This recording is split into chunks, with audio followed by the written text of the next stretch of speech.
నిన్న మళ్ళీ కొన్ని ఛానల్స్ లో మాట్లాడుతున్నారు, ఎవరు చెప్పారు కొవ్వు లేదని. అసలు ఎందుకు కొవ్వు ఉందే నిరూపించాలని ఎందుకు అంత తాపత్రయం? ఒకవేళ గతంలో జరిగింది, భక్తులు వెళ్ళారు వచ్చారు, ఏదైనా తప్పు ఒప్పుంటే దేవుడి మీద భారం వేస్తారు కదా, వెళ్ళిన వాళ్ళు అంతే కదా. కాబట్టి ఇది ఎందుకు ఇంకా దీన్ని చేస్తున్నారు? నిన్న కూడా చంద్రబాబు నాయుడు మంత్రివర్గ సమావేశంలో ఈ విషయం ప్రస్తావించారని, దీని మీద గట్టిగా మనం అధ్యయనం చేసిన తర్వాత చెప్పాలి, ఇంకొంచెం పరిశీలించి. ఇక్కడే మనకు సందేహం కలుగుతుంది. అంతకుముందు ఇంత దుమారం రేగిన ఒక అంశం మీద ఒక నివేదిక వచ్చిన తర్వాత రెచ్చిపోవాలి కదా. అవును, చూసారా వాళ్ళ నిజస్వరూపం బహిర్గతం అయింది, వాళ్ళ బండారం బట్టబయలింది అని పడ్డానికి బదులు అధ్యయనం చేయాలి, జాగ్రత్తగా చేయాలి.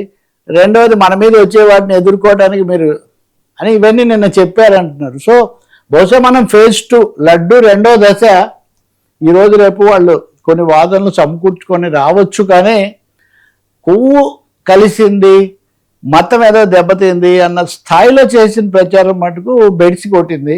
సో జంతువుల కొవ్వు అయితే కలవలేదు అని అనుకోవాలి కదా సార్. అయితే ఆయన బిడ్జి ఇందులో వీళ్ళు చెప్తున్నారు కదా, కంక్లూజన్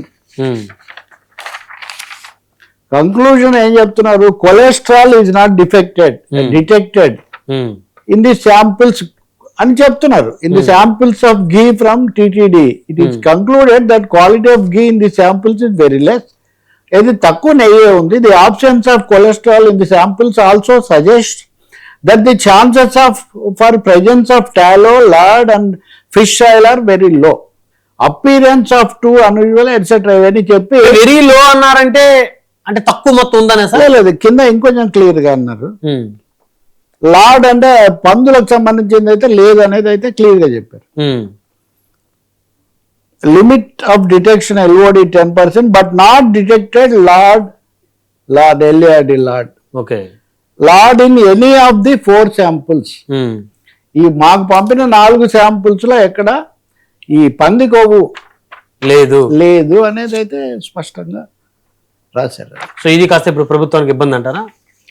మీరు చెప్పాలి మరి, అంతకు ముందు జరిగిన ప్రచారం దీని అంతటిని బట్టి ఇబ్బంది కాకపోయినా ఎదురుదాడికి అయితే అవకాశం లేదంటే కొంచెం ఇప్పుడు అందుకే కదా భూమన ఎదురుదాడి చేసే ఇది వచ్చింది. రెండోది చాలా అగ్రెసివ్ మాట్లాడుతున్నారు ఆయన. అసలు తెలియకుండా ఎందుకు? ఇప్పుడు ఒకవేళ నిజంగా ఇప్పుడు ఇంట్లో ఏదైనా జరిగింది అనుకుందామండి, ఇంటి పెద్ద ఏం చేస్తారు? సర్దుబాటు చేసి చర్యలు తీసుకుంటాడు చక్కదిద్దడానికి. ఇక దాని మీద సైన్యము సనాతనము అదంతా ఒక పెద్ద, నేను చెప్తున్నారు కదా, ఒక జాతీయ అధికార ప్రతినిధి అయితే కనుక అసలు ఇది వాళ్ళ అవినీతి డబ్బు కోసం చేశారనుకుంటున్నారా? లేదు, వాళ్ళు అసలు దీనికోసమే చేశారని. ఇప్పుడు ఇక్కడ మంత్రివర్గంలో పార్థసారథి గారు ఉన్నారు, ఆయన ఆ రోజు టీటీడీ బోర్డులో ఉన్నాడు. ఇప్పుడు టీడీపీ ఎమ్మెల్యేగా ఉన్నటువంటి ప్రశాంత్ రెడ్డి గారు, ఆమె అప్పుడు సభ్యురాలుగా ఉన్నారు టీటీడీ బోర్డు మెంబర్. ఇప్పుడు ఆ సన్న అప్పన్న అని ఈయన వైవి సుబ్బారెడ్డి కార్యదర్శి ఒక ఆయన దీంట్లో కారణం అని ఎవరైతే చెప్తున్నారో ఈ సన్న అప్పన్న వాళ్ళ దగ్గర కూడా ఉన్నారు. అన్నింటినీ మించి అనిల్ సింగ్ గారు ఉన్నాడు, ఎగ్జిక్యూటివ్ ఆఫీసర్ ఈఓ, ఆయన మళ్ళీ తెచ్చి పెట్టుకున్నారు.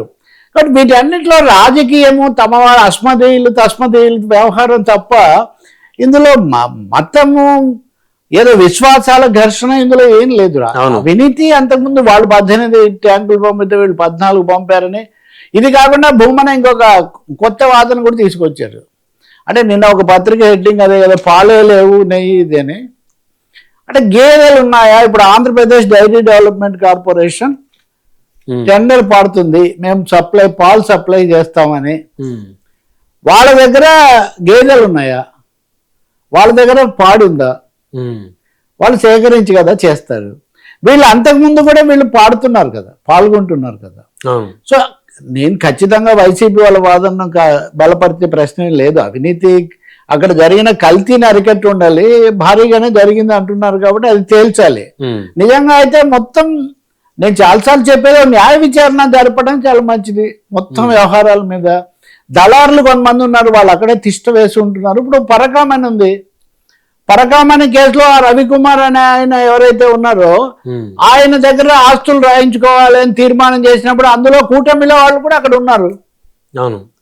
కూటమిలో వాళ్ళు కూడా అక్కడ ఉన్నారు. కాబట్టి మనుషులు వాళ్ళే, దళారులు వాళ్ళే, ప్రయోజనాలు ప్రభావితం చేసేవాళ్ళు వాళ్ళే. కానీ దేవుడు మొత్తం మీద దెబ్బతినిపోయాయని బయట ప్రచారం చాలా భారీగా సాగుతుంటుంది. కాబట్టి ఈ విషయంలో వచ్చిన దుమారము, కల్లోలము సృష్టించిన కలవరంతో పోలిస్తే మటుకు ఈ నివేదిక కొంచెం తేడాగా, కొంచెం కాదు, ఆ కీలకమైన అంశంలో కూటమికి ఎదురు దెబ్బగానే భావించాల్సి ఉంటుంది. ఇంకా తర్వాత దీన్ని ఎలా తీసుకొస్తారు, కల్తీ విషయంలో ఏం చెప్తారు. ఇంకోటి కూడా ఉంది కదా, ఈవో చెప్పిన ఆయన మార్చడం, వనస్పతి కలిసిందని చెప్పిన ఆయన ఖచ్చితంగా మనం ఏ వస్తువు కొన్నా అందులో ఎంతో కొంత కల్తీ జరిగి ఉంటుంది అని అందరూ భావిస్తారు. సార్ పాలల్లో జరుగుతుందని, అందుకోసమే కల్తీని పరీక్షించడానికి ఒక యంత్రమే కొన్నారు టీటీడీ వాళ్ళు. అవును, ట్యాంకులు వెనక్కి పంపించారు. సో కల్తీ జరుగుతుంది అప్పుడప్పుడు అనే దాంట్లో ఏమీ ఎవరికి పెద్ద ఆశ్చర్యం ఏమీ లేదు. కాబట్టి పని కట్టుకొని మత విశ్వాసాన్ని దెబ్బతీయడానికి ఫ్యాట్ కలిపారు అన్న దగ్గర ఈ సమస్య వచ్చింది. బట్ ఈ నివేదిక చాలా వరకు అటువంటిది లేదు. పైగా చాలా కొంచెం మరీ జుగుప్సాకరంగా భావించే, అపచారంగా భావించేటటువంటి ల్యాడ్ పందికి సంబంధించింది లేదు అని మటుకు వీళ్ళు స్పష్టంగా చెప్తున్నారు.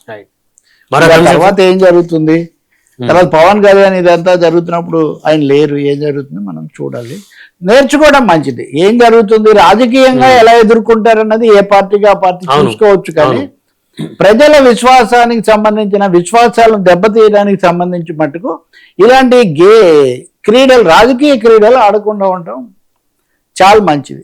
అంతవరకు స్పష్టం. ఇంకా